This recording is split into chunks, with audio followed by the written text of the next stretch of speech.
Flu virus, जिसे हम उर्दू में अशूब चश्म भी कहते हैं, पाकिस्तान में तेजी से फैल रहा है। एक मोहतात अंदाजे के मुताबिक तकरीबन 10 लाख लोग पाकिस्तान में इस वायरस से अब तक इफेक्ट हो चुके हैं। ये आई फ्लू वायरस होता है, इसने पाकिस्तान में पैंडेमिक की सूरत इख्तियार कर ली है और इसमें हम वही प्रिकॉशंस इख्तियार करेंगे जो कि हमने कोविड में इख्तियार की थी, क्योंकि ये भी एक वायरस है। अगर कोई इंसान इस वायरस से इफेक्ट हो जाए तो इसका रिकवरी टाइम पीरियड 14 से 21 दिन होता है। इसकी वजह बनने वाले वायरस का नाम है एडिनो वायरस। इसको आई फ्लू वायरस या फिर एडिनो वायरस कंजक्टिवाइटिस भी कहते हैं।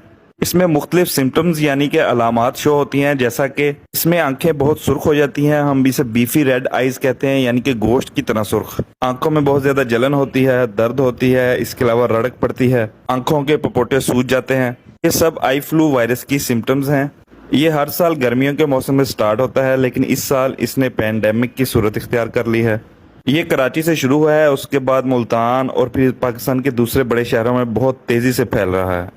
ये हर उम्र के लोगों को मुतासिर कर सकता है, लेकिन बच्चों और बड़ों में ये बहुत ज्यादा मुहलिक साबित हो सकता है। इससे बचने के लिए मैं आपको कुछ इंपॉर्टेंट पॉइंट्स बताऊंगा, आप इसको अच्छे से नोट कर लें। और एक तो यह है, कोई भी मुतासर शख्स जिसमें आंखों की कोई भी बीमारी की अलामत मौजूद है, आप उससे एक प्रॉपर सेफ डिस्टेंस रखें, उसके कॉन्टैक्ट से अवॉइड करें, उसके साथ हैंड शेक मत करें।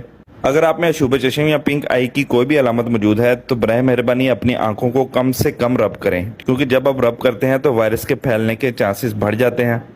और अपनी पर्सनल चीज़ों को कम से कम शेयर करें, जैसा कि टॉवल, अपना तकिया और अपने ग्लासेस, क्योंकि एक बड़ी वजह बन रहे हैं वायरस के फैलने की। अपनी हाइजीन को बेहतर रखें, यानी कि सफाई का ख्याल रखें। बार बार साबुन से अपने हाथ धोते रहें और कोशिश करें कि जब भी आप हैंड वॉश करें तो एटलीस्ट 20 सेकंड तक अपने हैंड को वॉश करें। और दिन में कम से कम 2 से 3 बार अपनी आंखों को फ्रेश वाटर से धोएं, यानी उन पर छींटे मारें। अगर आप इस वायरस से मुतासिर हो चुके हैं तो कोशिश करें कि ग्लासेस लगा कर रखें और कोशिश करें कि अपने पास आप सैनिटाइजर रखें।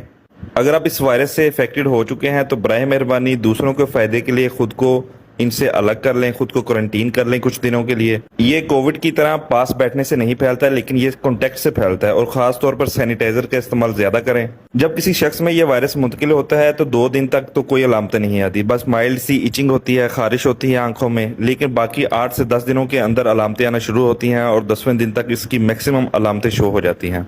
इसके बाद इसका रिकवरी पीरियड तकरीबन 15 से 21 दिन तक है। इसके ट्रीटमेंट के लिए हम कुछ आई ड्रॉप्स और ऑइंटमेंट्स यूज करते हैं, जो कि पेशेंट्स टू पेशेंट्स वेरी करते हैं। अगर आप में भी पिंक आई या शुभ चश्म का मसला है, इसकी कोई भी अलामतें शो हो रही हैं, तो आप अपनी एज और इस वायरस की वजह से आने वाली अलामतों को